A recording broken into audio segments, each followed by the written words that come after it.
আল্লাহুম্মা আমিন। জান্নাতের বাগান থেকে জান্নাতি মানুষদেরকে নিয়ে গভীর রাতে আমি গুনাহগার তোমার রহমতের দরজায় দুখানা হাত তুলেছি আল্লাহ। হাসরের ময়দানে জাব্বার আর কাহার নামে রূপ নিয়ে তুমি যখন বিচার শুরু করবে, তোমার সামনে দাঁড়ায়া সমস্ত নবীরা নাফসি নাফসি বলে কাঁদতে থাকবে। এমন কঠিন অবস্থা হাসরে হবে, সেদিন সমস্ত নবী তার উম্মতকে ভুলে যাবে, শুধু বলবে আল্লাহ আমার কি হবে, আমার কি হবে। একমাত্র দরদি নবী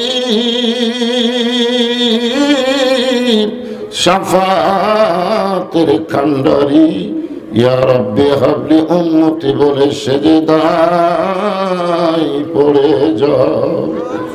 সেই কঠিন মুসিবতের সময় আজকের এই মাহফিলকে ওসিলা করে আমাদের সবাইকে রাসূলের উম্মতের কাতারে আল্লাহ কবুল করে নিও।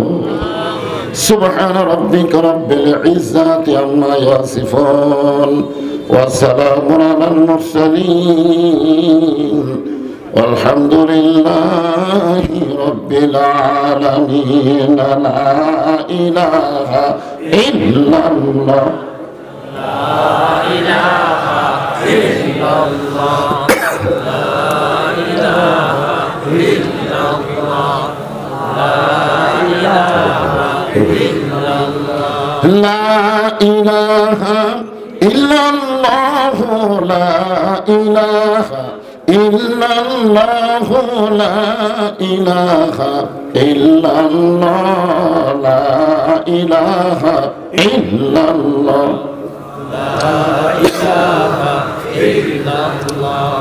চাঁদ সূরজ আর গ্রহ তারা আল্লাহ নামের পাগল পারা। চাঁদ সূরজ আর গ্রহ তারা আল্লাহ নামের পাগল পারা। আমার আল্লাহ নামের এতই দয়া, আল্লাহ নামের এতই মায়া, লুকিয়ে রাখছেন হে আল্লাহ জোরে লা ইলাহা ইল্লাল্লাহ। এত রাত্রে যারা দাঁড়িয়ে আছেন বসেন না কেন, জায়গা আছে তো বসেন। এত রাত্রে দাঁড়িয়ে থাকার কি দরকার, বসেন, সবাই বসেন। লা ইলাহা ইল্লাল্লাহ, লা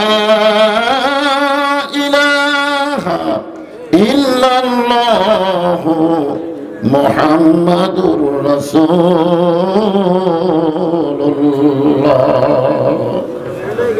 রাসূলের মহব্বতে জবান খুলে সকলেই বলবো সাল্লাল্লাহু আলাইহি ওয়াসাল্লাম। বেদবাড়ি নাজিরঘাট ইয়তিমখানা ও নুরানি হাফেজি মাদ্রাসা কমিটি কর্তৃক আয়োজিত আজকের এই ইসলামী মহাসম্মেলন, আজকের এই মাহফিলের সম্মানিত সভাপতি আলহাজ হযরত মাওলানা মোহাম্মদ ওয়াজেদ আলী সাহেব, সহ সভাপতি আলহাজ হযরত মাওলানা নুরুল আমিন, আলহাজ মোহাম্মদ আব্দুর রউফ লাল মিয়া, সমস্ত সভাপতিকে অন্তরের অন্তঃস্থল থেকে আমি শুভেচ্ছা জ্ঞাপন করছি। আজকের এই মাহফিলের সম্মানিত প্রধান অতিথি যদিও আসতে পারেন নাই, ওনার পক্ষ থেকে অনুদান নগদই মাদ্রাসায় 20,000 টাকা দান করেছেন। একজন আলহামদুলিল্লাহ কেছে, ওই সাইডে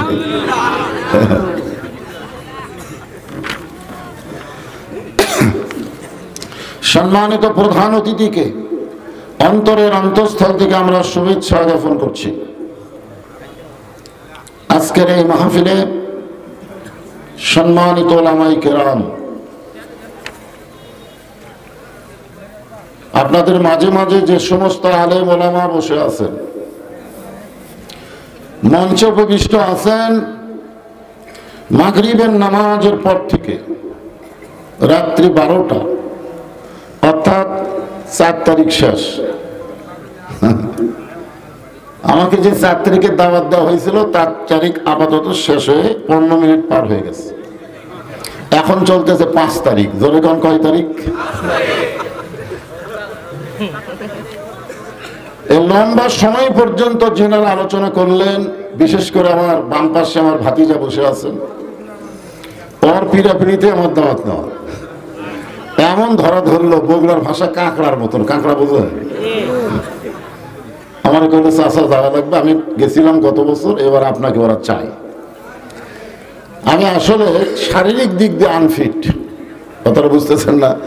12টা পর্যন্ত ভালোই হয়, কিন্তু রাত 12টার পরে আমার শরীরে কয়েকটা রোগ আছে। তার মধ্যে 1 নম্বর হলো আমার কিডনিটা খুবই খারাপ অবস্থা, 2 নম্বর আমার হার্টের সমস্যা, 3 নম্বর আমার ডায়াবেটিস, যার কারণে আমার গোটা দেহ দিয়া ঘা বের হয়ে গেছে। গোটা দেহ, আমার ঘুম জায়গা একেবারেই অসম্ভব। তারপরও এখানে আইসা থাকছি, আত্মবুদ্ধি নেই, পড়ানোর মতো কোনো রাস্তাও নেই।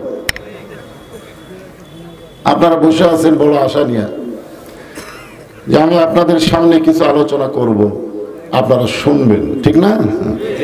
দোয়া করেন আল্লাহ যেন এই অসুস্থ মানুষটা এবং বয়স্ক মানুষটাকে কোরআন হাদিসের আলোকে সুন্দর গুরুত্বপূর্ণ কিছু আলোচনা করার তৌফিক দেয়। সকলে বলে আমিন। আমার সামনে যারা বসে আছেন, আমি আমার অন্তরের অন্তঃস্থল থেকে আপনাদের সবাইকে শুভেচ্ছা জ্ঞাপন করছি। আমার সামনে নাই মা বোনের, আমাকে আমার সামনে আছে? ওদের বসার ব্যবস্থা আছে তো? আছে? বসার ব্যবস্থা আছে না এমনি আছে? এমনি আছে। আচ্ছা, বাড়িতে আছে। আমাকে সভাপতি সাহেব বললেন যে হুজুর পর্দার উপরে ওয়াজ করবেন, মানে এখানে আসতে আমাকে বলছে একটু পর্দার উপরে ওয়াজ করবেন। যাই হোক, আমার সম্মানিত মা বোনেরা যেখানে বসে বসে শুনতেছেন, সকলকে অন্তরের অন্তঃস্থল থেকে শুভেচ্ছা জ্ঞাপন করে এই মুহূর্তে জানতে চাচ্ছি আপনারা সকলে কেমন আছেন। যে আল্লাহ শারীরিক সুস্থতা দান করে মানসিক প্রশান্তি লাভের জন্য জান্নাতের বাগানে কবুল করলেন, আমরা সে আল্লাহর উপর বেজার না খুশি? তাহলে জবান খুলে সমস্যারে সকলে বলবো রব্বানা লাকাল হামদ হামদান কাসীরান তাইয়িবান মুবারাকান ফীহি। আমার যে কাজটা দেখতেছেন না, এই কাজ কিন্তু 10 মিনিট পরে আর থাকবে না। আপনারা খুঁজে পাবেন না যে কাজ কোথায় গেল। এটাই শুরুর সময় এরকম হয়, কিছুদিন হলে এটা হচ্ছে। আপনারা দেখেন, আমি গত রাত্রে মাহফিল করছি সেই শীতের জায়গা পঞ্চগড়, এতই শীত, কম্বল গাদ্দাও শীত যায় না। আজকে আবার আসলাম এমন জায়গা যে গাঁৱত কোনো কোটো রাখা যাচ্ছে না, একই দেশের এক এক দিন এক এক জেলায়। এই কারণে আমরা বক্তারা মোটামুটি একটু অসুস্থর মধ্যে পড়ে গেছি। তো যাই হোক, এই কাজ দেখতেছেন, এটা থাকবে না ইনশাআল্লাহ। আমরা আল্লাহর প্রশংসা করলাম, কেন করলাম? এমনি এমনি? আল্লাহর প্রশংসা করার বহু কারণ। 1 নম্বর কারণ হলো আল্লাহ আমাদেরকে ভগবানের ঘরে না পাঠাইয়া আল্লাহর ঘরে কবুল করেছেন। আমাদের বাংলাদেশের 3 দিকে ভগবানের দল। ধরে কোন কিসের দল? বুঝতে পারতেছেন না? কয়েকদিন হলে ওরা যা অত্যাচার করতেছে, হায় হায় হায়। আরে ভগবানের বাচ্চারা, আল্লাহর দলের কাছে আসলে ফিরে যাওয়ার পারবে না। তোর কোন কথা ঠিক কিনা? কারণ তোদের ভগবানের ভ বাদ দিলে গবানের কোনো অর্থ ডিকশনারি নাই। গবানের গ বাদ দিলে বান মানে বন্যা, দুনিয়ার কোনো মানুষ চাই না। বা বাদ দিলে নো মানে ভগবান নাই। আর সেই ভগবান লাফালাফি করিস। আর আমরা যাকে আল্লাহ বিশ্বাস করি, আল্লাহু লা ইলাহা ইল্লা হুয়াল হাইয়ুল কাইয়ুম, যদি মন চায় আলিফ বাদ দেন, লিল্লাহি মা ফিস সামাওয়াতি ওয়াল আরদ, আবার যদি মন চায় আর একটা লাম বাদ দেন, লাহুল মুলকু ওয়া লাহুল হামদ, আবার যদি মন চায় লাম বাদ দেন, হুয়াল্লাহুল্লাযী লা ইলাহা ইল্লাহু, আমরা যাকে আল্লাহ বিশ্বাস করি তার সবকিছু বাদ দিলেও আল্লাহ বাদ পড়ে না। মুসলমানের আল্লাহ সদা বিরাজমান, জোরে বলেন ঠিক। রুহের জগতে আমাদের রুহগুলোকে আল্লাহর এতই ভালো লাগলো যে হিন্দু বৌদ্ধ খ্রিস্টানদের ঘরে না পাঠায় সরাসরি আমাদেরকে মুসলমানের ঘরে কবুল করলো। বুঝবার পারেননি, অন্য ধর্মে জন্ম নিয়ে মুসলমান হয়ে মরা খুবই কঠিন। যার প্রমাণ হলো নবীর চাচা আবু তালেব। কি শিশুকালে মইরা গেছে মা, গর্ভে থাকতে মরছে পিতা, নবী চোখে দেখলেন না। কে করিবে লালন পালন, কে দিবে সান্ত্বনা, এই দুনিয়ার বড় এতিম নবী ছিলেন একজন। আল্লাহ রাসূল বলেছেন, সাহাবীরা, আমি মায়ের পেটে থাকতে বাবা হারাইছি, কিন্তু দুনিয়াতে আসার পরে আমি এতিম ছিলাম না। সাহাবারা জিজ্ঞাসা করলেন, ইয়া রাসূলুল্লাহ, মায়ের পেটে আপনার বাপ মারা গেল আর দুনিয়াতে এসে এতিম ছিলেন না, এটা কেমন কথা? আল্লাহ রাসূল বললেন, ভাগ্য গুণে এমন একটা চাচা পেয়েছিলাম, যেই চাচা বাবার চাইতেও আমাকে বেশি দরদ দিয়েছে। আপনারা বলেন তো সেই চাচার নাম কি? জোরে খন্ডে বারে, এটা বগুড়ার ভাষা।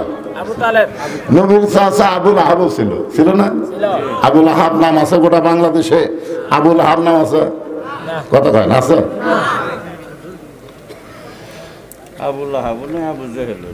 আবু জেহেল তো ওনার নাম না, ওনার নাম হলো উমর ইবনুল হিশাম। মূর্খ হওয়ার কারণে আবু জেহেল, আসলে মূর্খ না, আবুল হাকাম একসময় ছিল লকব। আবু তালেব কিন্তু বহু মানুষের নাম আছে না নাই? অথচ আবুল আহাবও কাফের, আবু তালেবও কাফের। কিন্তু আবুল আহাবের নাম কেউ রাখে না, কারণ আবুল আহাব নবীকে পাথর মারছিল, তাব্বাত ইয়াদা আবি লাহাব। আবু তালেব নাম বহু মুসলমানের আছে। আমার এলাকায় একজন আমার চাচা হয় সম্পর্কে আবু তালেব, আমি কইলাম, আবু তালেব তো কাফের ছিল। আমাকে তুই যত বড়ই হুজুর হ, কাফের হলে কি হবে রে? নবীরে কোলে কাকালে লালন পালন করছে। সুবহানাল্লাহ। আল্লাহ রাসূল যতবার কলেমার দাওয়াত দিয়েছেন, নবীর চাচা আবু তালেবকে আগে দিতেন, তারপরে বাইরে যেতেন। মৃত্যুর বিছানায় যখন পড়ে গেল, আল্লাহ রাসূল বললেন, চাচা আর সময় নাই, খালি একটা বার পড়ে লা ইলাহা ইল্লাল্লাহ মুহাম্মাদুর রাসূলুল্লাহ, আমি আপনার হাত ধরে জান্নাতে পৌঁছায় দিব। চাচা বললেন, বাবা মরেই যখন যাচ্ছি, বাপ দাদার ধর্ম ছাড়বো না। এই কথার দ্বারা বোঝা গেল অন্য ধর্মে জন্ম নিয়ে মুসলমান হয়ে মরা খুবই কঠিন। জোরে কোন ঠিক কিনা? আমাদের জন্য কি আল্লাহ কঠিন রাখছে? একে সরাসরি মুসলমানের ঘরে। এই জন্য প্রশংসা হবে কার? আরো জোরে। আছেন আমার মুক্তার, আছেন আমার ব্যারিস্টার, সেই বিচারের হাইকোর্টেতে তিনি আমায় করবেন পার, আমি পাপী রাসূল জাবিন্দার। বুঝবার পারেননি? আল্লাহ যখন হাকিম হয়ে আমাদেরকে আসামি বানায় বিচার শুরু করবেন, ওই সময় আমাদের নবী উকিল হয়ে, ব্যারিস্টার হয়ে আল্লাহর কাছে আমাদের ব্যাপারে ওকালতি করে আমাদেরকে সুপারিশ করে জান্নাতে পৌঁছে দিবে। এমন একটা নবী পাওয়াতে খুশি না বেজার? এখানে কিন্তু বলা হয়েছে আল্লাহুম্মা সাল্লি আলা সাইয়্যিদিনা। সাইয়্যিদিনা মানে খালি নবী না, আমাদের নবীকে নেতার আসন দিয়ে তাকে গ্রহণ করা লাগবে। ধরে কোন ঠিক কিনা? আপনারা কাকে নেতা মনে করেন? কাকে? বিপদে পড়লে আপনার থুয়া পড়ে যায়, সেটা নেতা? সেই নেতার পিছনে চামচাগিরি করে এরা আবার গুজব লীগ, হতাশা লীগ, আফসোস লীগ। যেরকম কথা ঠিক কিনা? মাঝে মধ্যে গুজব তোলে, আবার আসিবে ফিরে। শোনেন, যাকে তাকে নেতা মানে নিজের জীবন সর্বনাশ করেন না। লাইলাতুল মেরাজে আমাদের নবী নেতা যখন জান্নাতের মধ্যে প্রবেশ করলেন, ওই সময় জিবরাইল বলেছিলেন, ইয়া রাসূলুল্লাহ, জান্নাত থেকে যদি আপনি বের না হন, আল্লাহ আপনাকে জান্নাত থেকে বের করে দিবার পারবে না। আচ্ছা, আল্লাহ পারে না এরকম কোনো কথা আছে? কিন্তু জিবরাইল এই কথা নবীকে বলার পেছনে কারণ কি? কারণ আল্লাহর কথার সাথে আল্লাহর কাজের মিল আছে না নাই? আল্লাহ বলেছেন, লিমা তাকুলু মা লা তাফালুন, তোমরা একটা কথা বলবো আর একটা কাম করবো, এটা চলবে না।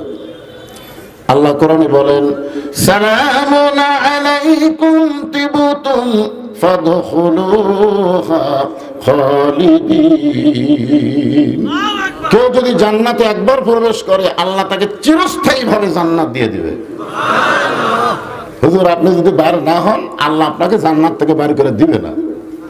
সঙ্গে সঙ্গে রাসূল বললেন, জিবরাইল, আমি নবী আমার জন্য নয়, আমি নবী হলাম আমার উম্মতের জন্য।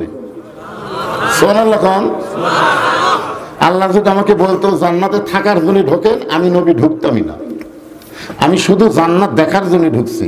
আমি সেই দিন জান্নাতে থাকার জন্য ঢুকবো যেদিন আল্লাহর সমস্ত উম্মতকে জান্নাত দিবে। এখন চিন্তা করেন, যেই নবী নেতা জান্নাতে গিয়েও আমাদের কথা ভুললো না, আমরা সেই নবীকে ভুলবো? খালি মুখে করে হবে না তো। এটা বলছে কেন? মোবাইল চালাচ্ছে কেন? এসে কথা আসতেছে, একটা জোরে সোরে স্লোগান দেয়, কোন মেম্বার চেয়ারম্যানের স্লোগান না, বিশ্ব নেতার স্লোগান হবে, আমার নেতা তোমার নেতা। যারা দিলেন না, মনে করেন অলসতা করে যারা দিলেন না, তার কি অবস্থাটা কি?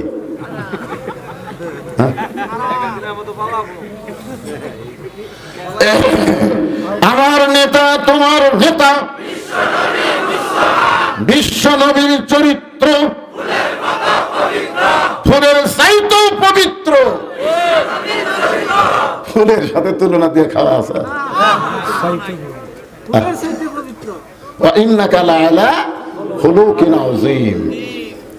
আমরা আল্লাহর প্রশংসা করব কেন? এই যে কোরআন থেকে আপনারা তাফসীর শুনবেন, ওয়াজ শুনবেন না তাফসীর শুনবেন? তাফসীর তাফসীর শুনবার গেলে 8টা থেকে 10টা পর্যন্ত। কারণ আল্লাহর ওলি, কোরআনের সর্বশ্রেষ্ঠ তাফসীর কারক, কোরআনের পাখি আল্লামা সাইদি হুজুর রাত 12টার পরে ওয়াজ করছে। কম করছে 8টা থেকে 10টা, এরই মধ্যে ফাটাফাটি তাফসীর। জোরে কথা ঠিক না? দিচ্ছেন রাত 12টার পরে তাফসীর হবে। আগে আপনাদের চেতন ধোয়া লাগবে, তারপর ওয়াজ করা লাগবে। যেরকম ঠিক কিনা? এখন চেতন ধোয়ার গেলে মাঝে মধ্যে ঘুরতে ঘাতি ওয়াজের মধ্যে ঘুরতে ঘাতে আছে তো। হ্যাঁ, কেন বাধা নেই? এইরকম ধরে আসিস কেন?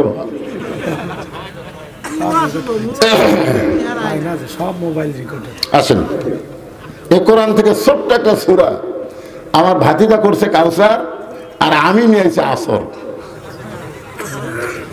5 ওয়াক্ত নামাজের মধ্যে একটা নামাজের নাম হলো আসর। জোরে বলেন, নাম কি?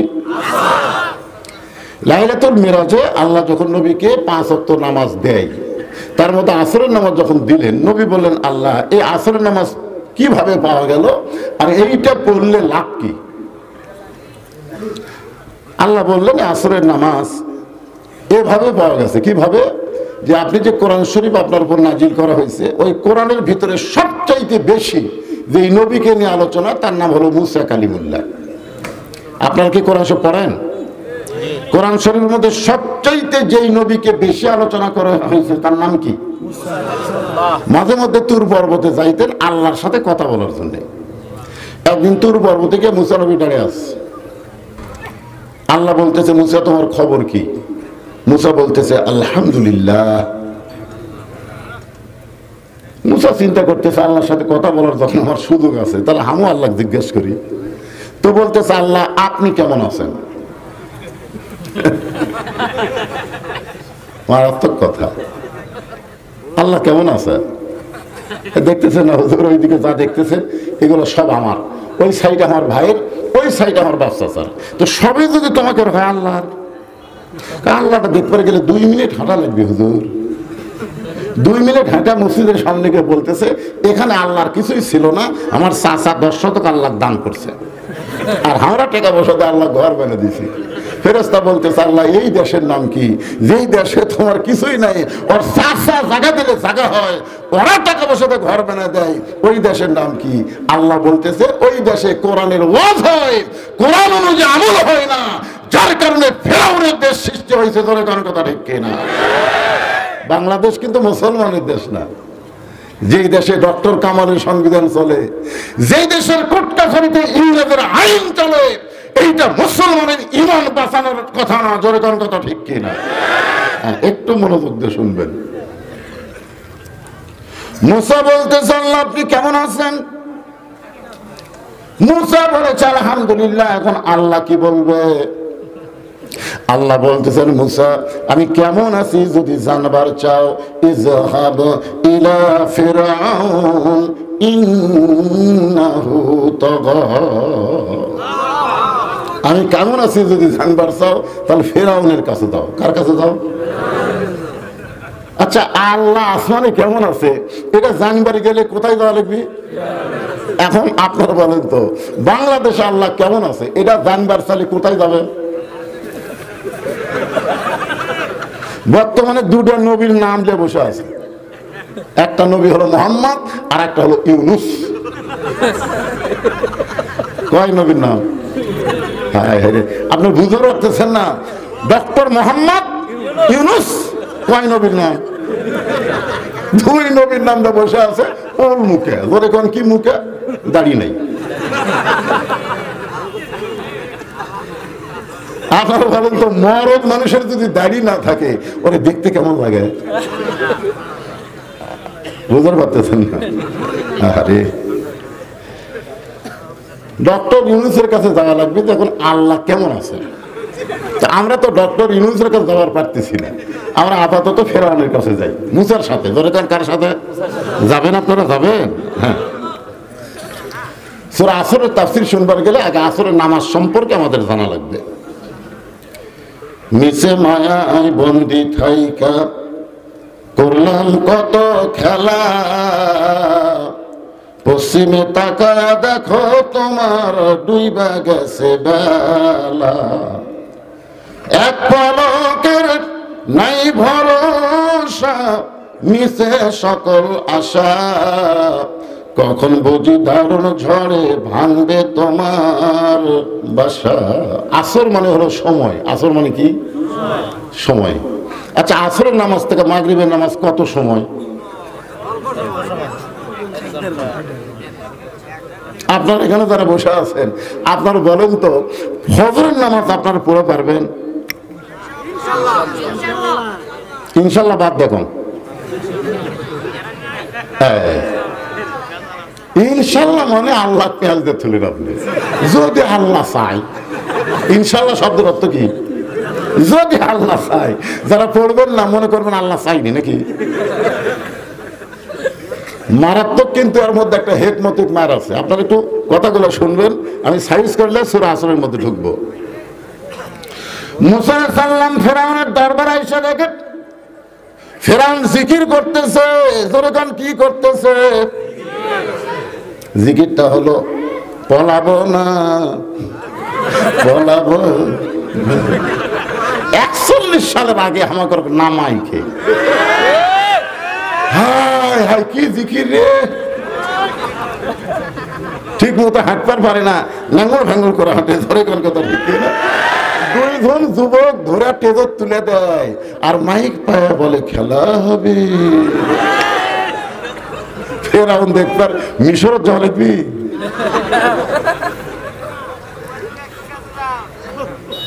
এবার মুসা নবী ফেরাউনের দরবারে এসে থেকে ফেরাউন জিকির করতেছে।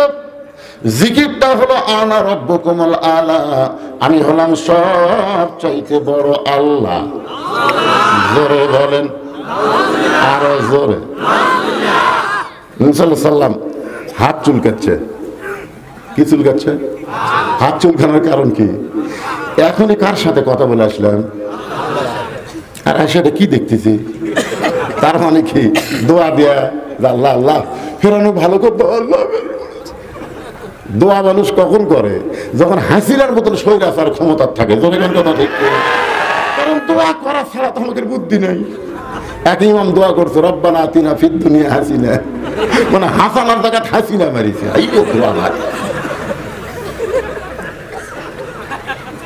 আপনার কি মনে করতেছেন মুসা আলাইহিস সালামের হাত চুলকাই? আল্লাহ বুঝবার পারছে এই হাত দিয়ে আজরাইলের চোখের মুনি উল্টে দিছে। জনগণ কথা ঠিক, আজরাইলের বাম চোখের মুনি উল্টে গেছে এক চড়ে। এত হাতত পাওয়ার ফেরাউনের বাবুরচি একটা চড় মারছে, চড় মারা মাত্রই মরে গেছে। সেই মুসা কি চুলকাই? আল্লাহ বুঝবার পারছে ফেরাউনকে সাইজ করবে। আল্লাহ বললেন উদউ ইলা সাবিলি রাব্বিকা বিল হিকমাহ। মুসা, ফেরাউনের সাথে যুদ্ধ করার জন্য আমি তোমারে পাঠাই নাই, আমি আল্লাহ কেমন আছি দেখার জন্য পাঠাইছি। যদি ফেরাউনকে সাইজ করবার চাও তাহলে হিকমতের সাথে করা লাগবে। হিকমত, জোরে কোন কি? সঙ্গে সঙ্গে মুসা নবী জিকির ধরলেন, লা ইলাহা ইল্লাল্লাহ, লা ইলাহা ইল্লাল্লাহ, লা ইলাহা ইল্লাল্লাহু মুসা কালিমুল্লাহ। ফেরাউন লাভ দেয়া চেয়ার থেকে উঠছে। ফেরাউন তখন কি জিকির করতেছিল? আনা রাব্বুকুমুল আলা। আর লা ইলাহা ইল্লাল্লাহ শুনে বসে নেই, লাভ ধরছে। তোর আল্লাহর জিকির করবার গেলে তোর আল্লাহর জায়গা যা। আমার রাজত্বের মধ্যে তোর আল্লাহর জিকির চলবি না। 15.5 বছর আমরা কত বড় বিপদে ছিলাম। কোরআনে তাফসীর করবার গেলে ফেরাউনের দোসরের কাছে অনুমতি লিবার লাগে। তোর এখন কথা ঠিক, অনুমতি নাই, অনুমতি নাই। ওরে শালারা, গান বাজরার অনুমতি দিবি আর আল্লাহর কোরআনের তাফসীরের অনুমতি দিবি না। এরকম ফেরাউনের লোক আসলো কিনা? তোর কথা কম না।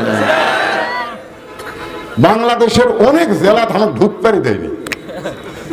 আমি সেই মা, আমি কিন্তু 15.5 বছর শ্যাল মেলা বাস করিনি। আমার ওয়াজ ভিডিও আছে, দেখবেন। আমি সব সময়, ঠিক কিনা বলেন? ডাইরেক্ট পারিনি, অ্যাঙ্গেলে মার দিছি। এখন অ্যাঙ্গেলের দিন শেষ, ডাইরেক্টের বাংলাদেশ। একটু মনোযোগ দিয়ে শুনবেন। সঙ্গে সঙ্গে ফেরাউন বলে, মুসা তোর আল্লাহর জিকির করবার গেলে তোর আল্লাহর জায়গা যা। আমার রাজত্বের মধ্যে তোর আল্লাহর জিকির চলবে না। মুসার কথা বলতেছ ফেরাউন, তাহলে জায়গা বাইটা দাও। জায়গা বাইটা দাও, বোঝেন না যে তোর কতটুকু আল্লাহর কতটুকু বাইটা দে।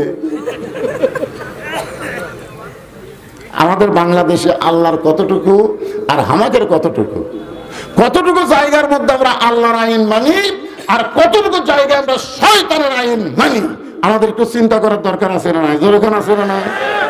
মসজিদের মধ্যে ইমাম সাহেব যদি আসরের 4 রাকাত নামাজের প্রথম 2 রাকাতে বসে, ঠিক আছে না? কিন্তু 3 রাকাতে আবার বসেছে। আপনারা বলেন তো কি মনে করবেন? টাইটেল পাস, দাওরা পাস, এতদিন 4 রাকাতে বসেছে, আজকে 3 রাকাতে বসুক, আমরা কিছুই মনে করলাম না। নামাজ হবে? কি করা লাগবে? আল্লাহু আকবার, আল্লাহু আকবার। ইমাম আল্লাহর হুকুম নবীর তরিকা মোতাবেক যদি নামাজ পড়াও, আমরা তোমাকে ইক্তেদা করব। স্বৈরাচারী হয়ে গেলেই তোমাকে লোকমা দেব। যখন কথা ঠিক কি না? আজকে মসজিদের নেতাকে যেভাবে আপনার লোকমা দিয়ে সাইজ করছেন, সমাজের নেতাদেরকে এরকম লোকমা দিবার পারলে আজকে সমাজ মসজিদের মতন ভালো হতো। যখন কথা ঠিক কি না? লোকমা দেয়নি, দেয়নি। লম্বা জুব্বা পরে খুতবা দিচ্ছে। বাংলাদেশের মতন 96টা দেশের খলিফা, বাংলাদেশের মতন একটা না, 96টা দেশের খলিফা হযরত ওমর জুব্বা লম্বা খুতবা দিচ্ছে। মাঝখান থেকে এক সাহাবী বলতেছে, আমিরুল মুমিনিন আপনার খুতবা আমরা শুনবো না। ওমর ফারুক বলেন, আমার অপরাধ কি? বলে, অপরাধ হলো আপনি লম্বা জুব্বা পরে খুতবা দিচ্ছেন আর আমাকে খাটো পাঞ্জাবি দিচ্ছেন। আমাকে খাটো পাঞ্জাবি দিয়া আপনি লম্বা জুব্বা কোথায় পেলেন? আগে সেইটা কইয়া তারপরে খুতবা দেন। হযরত ওমর ফারুক তাকায় তাকায় প্রত্যেকটা সাহাবী মাথা নিচু করে কাঁদতেছে। ওমর ফারুকের পক্ষে কথা বলার একজন মানুষ নাই। এমন সময় আব্দুল্লাহ ইবনে ওমর ফারুকের পাশে দাঁড়ায় বলে, রে নবীর সাহাবীরা, তোমরা খাটো পাঞ্জাবি হলো তো নতুন কাপড় পরে নামাজ পড়তে আইছো, আমার পরনে দেখো নতুন কোনো কাপড় নেই। ওসমান গনি বলে, আব্দুল্লাহ, আজকে জুমার দিনে নতুন কাপড় না পরে পুরাতন কাপড় পরে কেন আসলে? আব্দুল্লাহ বলতেছে, আমি যদি নতুন কাপড় পরতাম তাহলে আমার বাবার জুব্বা লম্বা হতো না। সবাই যখন ঘুমায় গেছো, তোমরা যখন ঘুমাইছো, আমার বাবার তখন ঘুম নাই। আমার মাকে বলে, শুয়ে থাকো, আমি যাচ্ছি। বলে, কোথায় যাবেন? বলে, দায়িত্ব পাইছি, দায়িত্ব, খেলাফতের দায়িত্ব পাইছি। ফোরাতের কোন একটা কুত্তাও যদি না খেয়ে মরে, হাসরের ময়দানে আল্লাহ উমরকে ছাড়বে না। ও উমর ফারুকের উপর দায়িত্ব দিয়ে সব আরামে ঘুম পাড়তে যায়। তোমরা জানো, গভীর রাত্রে আমার বাবা আমার দরজা এসে ডাকতেছে, আব্দুল্লাহ। আব্দুল্লাহ বলে, আমি দরজা খুলে তাকায় দেখি বাবার হাতে একটা পাঞ্জাবি। আমি খুশি হয়ে বললাম, বাবা, বাইতুল মাল থেকে আমার একটা দিছে, আপনি আর একটা দিবে রাইছেন? কি কন, নেতার বেটা হওয়ার মধ্যে লাভ নাই। বাইতুল মাল থেকে আমার একটা দিছে, আবার গভীর রাত্রে আপনি আর একটা দিবে রাইছেন। সঙ্গে সঙ্গে ওমর ফারুক কোরআন থেকে তেলাওয়াত করলেন, ইন্নাল্লাহা ইয়ামুরুকুম আন তুআদ্দুল আমানাতি ইলা আহলিহা ওয়া ইযা হাকামতুম বাইনান নাস আন তাহকুমু বিল আদল। আল্লাহু আকবার। আব্দুল্লাহ, তুই কি মনে করছিস যে তুই একটা পাইছিস, আমি আর একটা দিবে রাইছি? ওয়া ইযা হাকামতুম বাইনান নাস আন তাহকুমু বিল আদল। মানুষের মধ্যে কাউকে যখন বিচার করা সন্দেহ হয়, সে নিজের ইচ্ছা মতো বিচার করতে পারবে না, আল্লাহর কোরআন অনুযায়ী বিচার করা লাগবে। জোরে কোন কথা ঠিক? আপনারা বলেন তো, বাংলাদেশে যে বিচারগুলো অতীতে হয়েছে, খালি হাসিনার ইচ্ছা মতো আছে। জোরে কোন কথা ঠিক? ভালো ভালো মানুষগুলো ফাঁসি দিল পারে, ভালো ভালো মানুষগুলো অন্যায় ভাবে ফাঁসি দিল। এই মীর কাসেম আলীর ফাঁসি হবে রাত 12টায়। এসে বলতেছে, আপনার রাত 12টায় ফাঁসি হবে? বলে, এখন বাজে কয়টা? 9:30। এখনো তো 2.5 ঘন্টা দেরি আছে, তার 2 ঘন্টা ঘুম পাড়ি। কি কয়, 2.5 ঘন্টা পর ফাঁসি হবে, 2 ঘন্টা ঘুম পাড়বি? ভাই 8 ঘন্টা ডাক দিয়ে তো ঘুম পাড়ি। লোকটা মনে করছে পাগলা, চলে গেছে। 8 ঘন্টা থাকতে আসে তাকে লাখ টাকা ঘুম পাড়তেছে। রাত 12টায় ফাঁসি হবি, এখন বাজে 11:30। এ কি পাগলা নাকি? ডাক দিছে, কত 8 ঘন্টা আছে, উযু করে 2 রাকাত নামাজ পড়ে চলো যাই। চলো, আপনার ফাঁসি হবে। আপনি কি পাগল হয়েছেন? আনন্দ নিয়ে কোথায় যাবেন? মীর কাসেম আলী বলতেছেন, ওয়ালা তাকুলু লিমান ইউকতালু ফি সাবিলিল্লাহি আমওয়াতুন বাল আহইয়া ওয়ালাকিন লা তাশউরুন। আল্লাহর রাস্তায় তাদেরকে হত্যা করা হয়, আর মরে না। সুবহানাল্লাহ কেন? অন্যায় ভাবে যারা ফাঁসির মঞ্চে গেছে তারা মরে নাই, আল্লাহ বলেছেন তারা জীবিত। জোরে কোন কথা ঠিক কিনা? আমার এলাকার একটা ছেলে, আমার চাচাতো ভাই হয়, আর একটা ছেলে হয়েছে। তা আমার কয়, হুজুর আপনি একটা ভালো নাম রাখেন তো। তা আমি বললাম, বাজান তোমার ছেলের নাম রাখো আবু সাইদ। কি কইছি? বলতেছে, আলহামদুলিল্লাহ, আমার মনে নাই, আবু সাইদ রাখছে। ওটা আমার পাড়ার মধ্যে সব মানে প্রচার হয়ে গেছে। আরো 2টা ছেলে হয়েছে, ওই 2টার নাম রাখছে আবু সাইদ। আমি বললাম, সবগুলো আবু সাইদ রাখলে হবে? আমি একদিন ওদের বাড়িতে গিয়ে বললাম, কে রে, আরো তো আছে, ইয়ামিন আছে, মুগ্ধ আছে, এগুলো নাম তো রাখে। তখন দিছি, হুজুর থাক। আমার এক খালাতো বোনের মেয়ে হয়েছে। আমার খালা আমাকে মোবাইল করে বলতেছে, বাবা তুমি হুজুর মানুষ, তোমার বোনের একটা মেয়ে হলো, তুমি একটা ভালো নাম রাখো তো। আমি তখন বললাম, নাম রাখেন হাসিনা, যে খুশি হাসিনা, আমি আর বাঁচি না।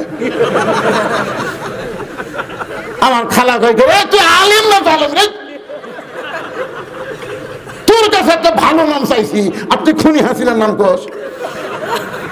তখন বুঝলাম আল্লাহ রাস্তায় যারা জীবন দেয়, আল্লাহর কোরআন সত্য, তারা মরে না। ধরে কোন কথা ঠিক কিনা? বাগান একটু মনোযোগ দিয়ে শুনবেন। ওমর ফারুক বল, মুসা বলতে যে ফেরাউন, তুমি যে আল্লাহর দাবি করতেছো, আনা রব্বুকুমুল আলা, তুমি যে আল্লাহর দাবি করতেছো, তুমি কি খাও? এই কথাটা মনোযোগ দিয়ে শুনবেন। তুমি কি খাও? ফেরাউন বলতে যে খাই। তো আপনারা বলেন তো আল্লাহ খায়? কথা পায় না। আল্লাহ খায়? আল্লাহ খাওয়ায়। ওমা মিন দাব্বাতিন ফিল আরদি ইল্লা আলাল্লাহি রিজকুহা, পৃথিবীতে এমন কোন বিচরণশীল প্রাণী নাই যার রিজিকের ব্যবস্থা আল্লাহ করেনি। ধরে কান সুবহানাল্লাহ। আমাকে একজন বলে, হুজুর প্রাইমারি মাস্টার মাস গেলে 40,000 টাকা বেতন পায়, আর আপনার হাফেজি মাদ্রাসার হুজুরা 10,000 টাকা বেতন পায়। তো এই প্রাইমারি মাস্টার চাইতে আপনার হুজুরাই তো ভালো চলে। আমি বললাম কেমনে? পোশাক আঁকা চাল যখন আতর টাতর যা দেখি হুজুর, মনে হয় কিভাবে চলে। চলানোর মালিককে আরো যারা বলেন, চলানোর মালিককে। রিজিকের মালিক হচ্ছে আমার আল্লাহ। মুসা বলে, ফেরাউন তুমি আল্লাহর দাবি করো আর তুমি নিজেই খাও। খাইতে খাইতে যদি কোনোদিন কম বেশি হয়ে যায়, খাওয়া যদি বেশি হয়ে যায় আর হজম যদি না হয়, তোমার পাতলা পায়খানা হতে পারে, পারে কি পারে না? একবার, দুইবার, তিনবার পাতলা পায়খানা হলে ফেরাউনের পায়খানা থেকে বের হওয়ার পারতেছে না। আল্লাহ দুর্বল হয়ে গেছে। আল্লাহ কি হয়ে গেছে? পাতলা পায়খানা করতে করতে যেই বাড়ার সাথে মাথা ঘুরমি খেয়ে পড়ছে। মুসা নবী হিকমতের সাথে মার দিচ্ছে। সঙ্গে সঙ্গে ফেরাউন বলতেছে, আমার সঙ্গ পাঙ্গ তোরা কোথায় রে? আমার টাইনে বার কর। ফেরাউনের সঙ্গ পাঙ্গ পায়খানার দরজা খুলে দেখে আল্লাহ কাত হয়ে আছে। আল্লাহ কাত, যেরকম দশমীর দিনে হিন্দুরা ওদের ভগবানকে লাট্টা লাট্টা কাট করে ফেলাই। যেরকম ঠিক কি নয়? আমি হিন্দুকে এই গুড়া গুড়া ভাঙ্গার কারণে আমার চোখ দিয়ে পানি আইছে। এক হিন্দু বলে, হুজুর কাঁদতেছেন কেন? আমরা মূর্তি ভাঙ্গে, আপনি কান্দেন কেন? বলে কান্দার কারণ হলো আমরা তো পড়া দিলাম, আমরা দিলাম পড়া আর তোরা ভাঙ্গিস। হুজুর আপনারা আলেম হয়ে মূর্তি পড়া দিলেন কেন? আপনাকে জাতির হৃদয় ইব্রাহিম মূর্তি ভাঙ্গার লোক, আর আপনার পড়া দিলেন। আমি বললাম, পাগলা, তিন দিকে ভারত মানবের জাত, আমরা মূর্তি পাহারা দেইনি, আমরা ষড়যন্ত্র পাহারা দিয়েছি। বলে কোন কথা ঠিক কিনা? তো এখন সবাই কি ফেরাউনের পক্ষে? দুই একজন চাকরি করে বেতন লাই, কিন্তু মনে মনে ফেরাউনের বিপক্ষে।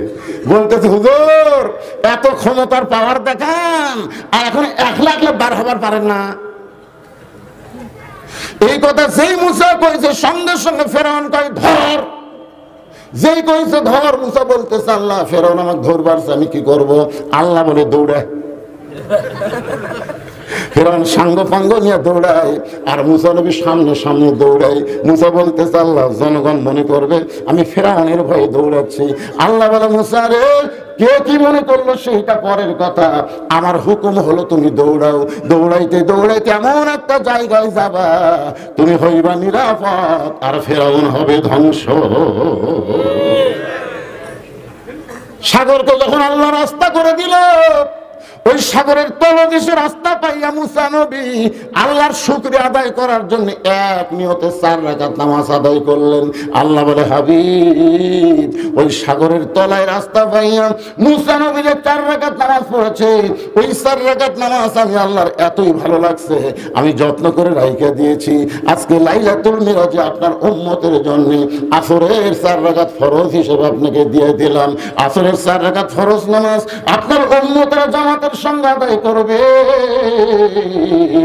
মুসা নবীর সমপরিমাণ সওয়াব আমি আল্লাহ দিয়ে দিব।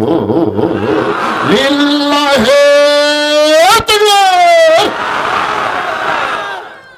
আসরের নামাজের ওয়াজ করলাম, এখন সূরা আসরের ওয়াজ শোনেন। আসর মানে হলো সময়। যেরকম আসর মানে কি? সময়ের অত্যন্ত গুরুত্ব আছে ভাই।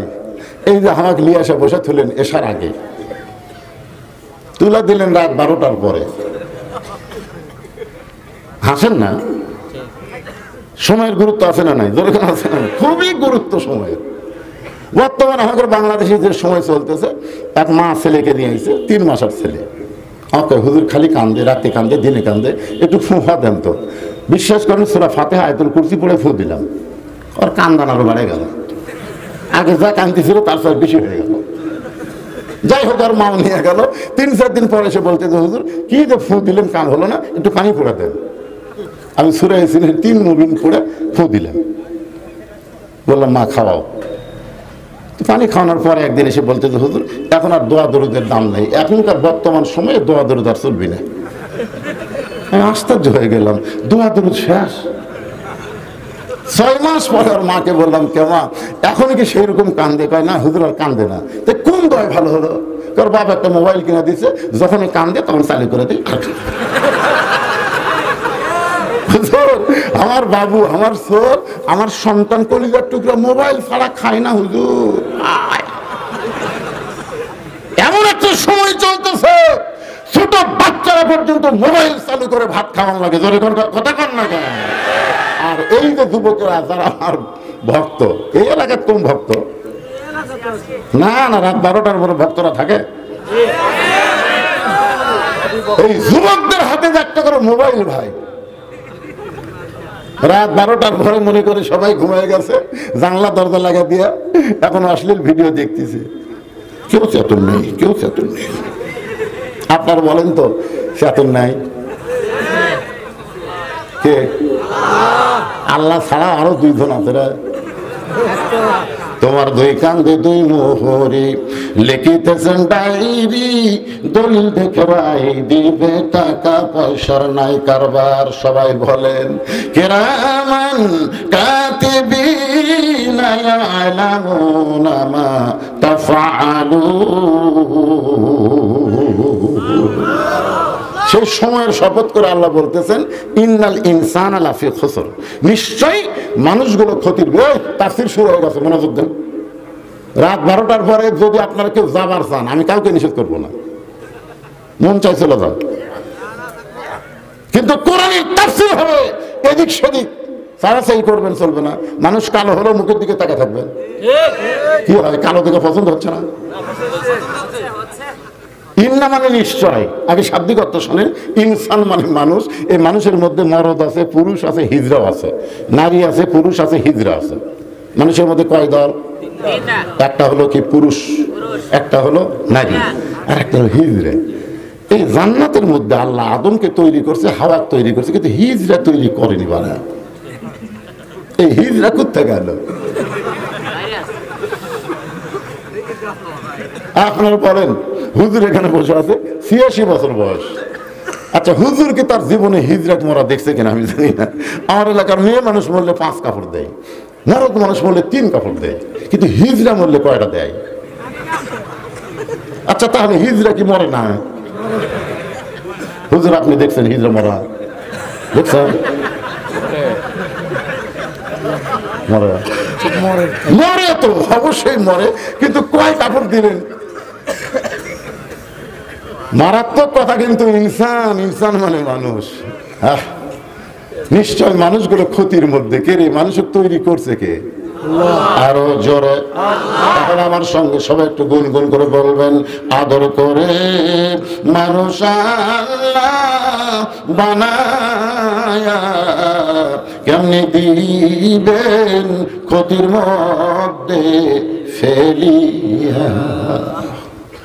আল্লাহ এই মানুষকে আদর করে তৈরি করলেন, সেই মানুষ ক্ষতির মধ্যে পড়ুক, এইটাকে আপনি চাবেন? আল্লাহ বলেন না, ইল্লাল্লাযীনা আমানু ওয়া আমিলুস সালিহাতি ওয়া তাওয়াসাউ বিল হক ওয়া তাওয়াসাউ বিস সবর। আল্লাহ বলছে ক্ষতির মধ্যে পড়বো না। এখানে 4টা বিষয় বলা আছে। কয় বিষয়? আমার আঙ্গুলের দিকে তাকান, কয়টা? 1 নম্বর হলো ঈমান। ঈমান যদি না থাকে, আপনি যতই নামাজ পড়েন, রোজা করেন, হজ করেন, একটা আল্লাহর দরবারে কবুল হবে না। আগে হচ্ছে ঈমান। ধরে কারণ আগে কি? এখন আপনারা বলেন তো, অনেক লোকের তো নামাজ পড়ে ঈমান নাই। আমার এলাকায় একজন আসরের নামাজ পড়ে জমির ধান দেখবার গেছে। ধান দেখবার যায়, দেখে উপর জমির পানি চলমল করতেছে, নিচে আর জমির পানি নেই। এখন আসর নামাজ পড়ে জমির ধান দেখবার যায়, এই অবস্থা। ওই তখন চারিদিকে তাকাছে, না কেউ নেই। কেউ নাই, আস্তে করে বসে জমির আল কাটা দিয়ে ওই পানি দিয়ে হাত ধোছে, ধুই আবার দাঁড়ায় বলতেছে আলহামদুলিল্লাহ কেউ দেখেনি। আপনারা বলেন তো ওই লোকটার নামাজ আছে কিন্তু কি নাই? এই জন্য আল্লাহ বললেন আমিনান নাসি মান ইয়াকুলু আমান্না বিল্লাহি ওয়া বিল ইয়াউমিল আখির ওয়া মা হুম বিমুমিনিন। আওয়ামী লীগ বিএনপি আল্লাহু আকবার কই না? আওয়ামী লীগ যতই মিছিল করুক আল্লাহু আকবার কোনদিন কইছে? এবারে মানে কইছে বিএনপি কোনদিন আল্লাহু আকবার বলবে না। আপনার হয়তো আওয়ামী লীগ বিএনপির দল, যার কারণে আল্লাহু আকবার জোরে হচ্ছে না। আচ্ছা, কোরআন তেলাওয়াত শুনলে ঈমান বাড়ে না কমে? ফাইদা তুলিয়াত আলাইহিম আয়াতুহু জাদাতুহুম ঈমানা ওয়া আলা রাব্বিহিম ইয়াতাওয়াক্কালুন। রাত 12টার পর তুলে দিবেন, আমি একলা বাস করবো, আপনার মুখ বন্ধ করে থাকবে? আপনাকে পাওয়া ধরতে করছি, আমাকে জীবন এলাকার দাওয়াত দিয়ে না ভাই। আমি 12টার পর বাস করে পারবো না। এক কথা, আপনি 8টার থেকে 12টা করে এলেন, 4 ঘন্টা মেরা দেবো, কোনো অসুবিধা নেই। কিন্তু 12টার পরে দিলি আমার শরীরের কোষগুলো দুর্বল হয়ে যাচ্ছে, কি করবেন? আপনারা হোহা করলে আমি আছি। তারপরে আমি খালি জমিনা ব্রিজ পার করি, কি করা লাগে সেটা পরে কর্ম হলে আমার কামটা হয়ে যায়। কি মন খারাপ করতেছে? 1 নম্বর হলো ঈমান। সাহাবী বললেন ইয়া রাসূলুল্লাহ ঈমান সম্পর্কে জানতে চাই। আল্লাহ রাসূল বললেন ইকরার বিল লিসান তাসদীক বিল জানান আমল বিল আরকান। এর নাম হলো ঈমান। জবানে বলতে হবে লা ইলাহা ইল্লাল্লাহ। জবানে শুধু বললে হবে না, কলিজার মধ্যে জায়গা দেওয়া লাগবে। শুধু কলিজার মধ্যে জায়গা দিলে হবে না, ঈমান অনুযায়ী আমল করা লাগবে। আপনার বলেন তো, ঈমান অনুযায়ী আমল করতে গেলে 1 নম্বর আমলের নাম কি?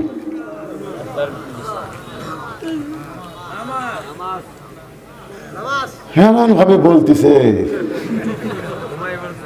দেখেন আমি 4টা হাদিস কয়টা? 1 নম্বর হাদিস হলো লা সালাত আলা ঈমানা, যার নামাজ নাই তার ঈমান নেই। 2 নম্বর হাদিস হলো লা সালাত আলা দীনা, যার নামাজ নাই তার ধর্ম নেই। বাইনাল আবদি ওয়াল কুফরি তারকুস সালাত, বান্দার কাফিরের মধ্যে পৃথক করার জিনিসটার নামই হলো নামাজ। যে নামাজ আছে সে বান্দা, যার নামাজ নাই সে কাফের। মান তারাকা সালাতু মুতাম্মিদান ফাকাত কাফারা। এখন বলেন, ঈমানকে রক্ষা করতে গেলে 1 নম্বর যে আমল লাগবে তার নাম কি? আরো জোরে বলেন। এই নামাজ বদরি সদর ওয়াজ দেয়, গোলাম রব্বানির ওয়াজ দেয় আদায় হবে না। এই জন্যে রাসূল নামাজ পাইছে কোথায়? নবুয়তের 10ম বৎসরে মক্কায়। নবুয়তের 10ম বৎসরে মিরাজে রাসূল নামাজ পাইছে। তারপর 3 বছর নবী মক্কায় ছিল, নামাজ কায়েম করতে পারেন নাই। নামাজ কায়েম করার জন্য আল্লাহ নবীকে মদিনাত নিয়ে গেছেন। জোরে কোন কথা ঠিক কিনা? মদিনাত নিয়ে যায় নবী রাষ্ট্রপতি হয়ে, তারপরে আল্লাযীনা ইম্মাক্কান্নাহুম ফিল আরদ, মুসলমানের মধ্যে কাউকে যখন ক্ষমতা দেওয়া হবে, ক্ষমতার চেয়ার পায়া 1 নম্বর দায়িত্ব হলো আকামুস সালাত, নামাজ কায়েম করা। কথা কন না কেন? নামাজ কায়েম করতে হবে। বাংলাদেশে নামাজ পড়ে কিন্তু নামাজ কায়েম নাই। ঈমানকে রক্ষা করতে গেলে 1 নম্বর হলো নামাজ। পুরুষের জন্য 1 নম্বর হলো নামাজ। আমার মুরব্বী যখন বলেছে তখন আপনাদের একটু শোনাই। নারীদের জন্য 1 নম্বর হলো পর্দা। ঠিক কয় না? ঠিক সবাই ভাই। পুরুষের জন্য ঈমান রক্ষা করার 1 নম্বর আমলের নাম কি? আর নারীদের জন্য 1 নম্বরের নাম কি? বড় পীর আব্দুল কাদের জিলানীর নাম শুনছেন আপনারা? শুনছেন? উনি জান্নাতুল বাকি জিয়ারত করতেছেন। জান্নাতুল বাকি যারা হজ করছে তারা জানে, আল্লাহ রাসূলের রওজার পাশে সবচেয়ে বড় গোরস্থান, যে গোরস্থানের নাম হলো জান্নাতুল বাকি। তো বড় পীর আব্দুল কাদের জিলানী জান্নাতুল বাকি যখন জিয়ারত করতেছেন, পিছন দিক থেকে মুরিদ বলতেছে, হুজুর আপনি চোখ বন্ধ করলে গোটা পৃথিবীর খবর বলতে পারেন, আপনি একটু চোখ বন্ধ করে দেখেন তো মা ফাতেমার কবর কোন জায়গা। সেই কইছে আব্দুল কাদের জিলানী খুবই রাগ করে, চোখ বন্ধ করলে পৃথিবীর খবর বলতে পারি, এ কথা তোরে কে কইছে? আমি চোখ বন্ধ করলে আল্লাহর আরশ পর্যন্ত দেখতে পাই। যেখানে সুবহানাল্লাহ দেখছেন, ইত্তাকু ফিরাসাতাল মুমিনিনা ফাইন্নাহু ইয়ানজুরু বিনুরিল্লাহ। মুরিদরা বলে, হুজুর তাহলে বলেন তো জান্নাতুল বাকির কোন জায়গায় মা ফাতেমার কবর? আব্দুল কাদের জিলানী বললেন, এই জান্নাতুল বাকির মধ্যে মা ফাতেমার কবর আছে, তবে কবরটা কোন জায়গায় এটা কিয়ামত পর্যন্ত কেউ বলতে পারবে না। সমস্ত মুরিদ বলে, হুজুর এই জান্নাতুল বাকির মধ্যে মা ফাতেমার কবর, কিন্তু কবরটা কোন জায়গায় কেন বলতে পারবে না? আব্দুল কাদের জিলানী বললেন, আমার মা ফাতেমা হইল জোহরা। জোরে কন কি? আর একটু জোরে কন।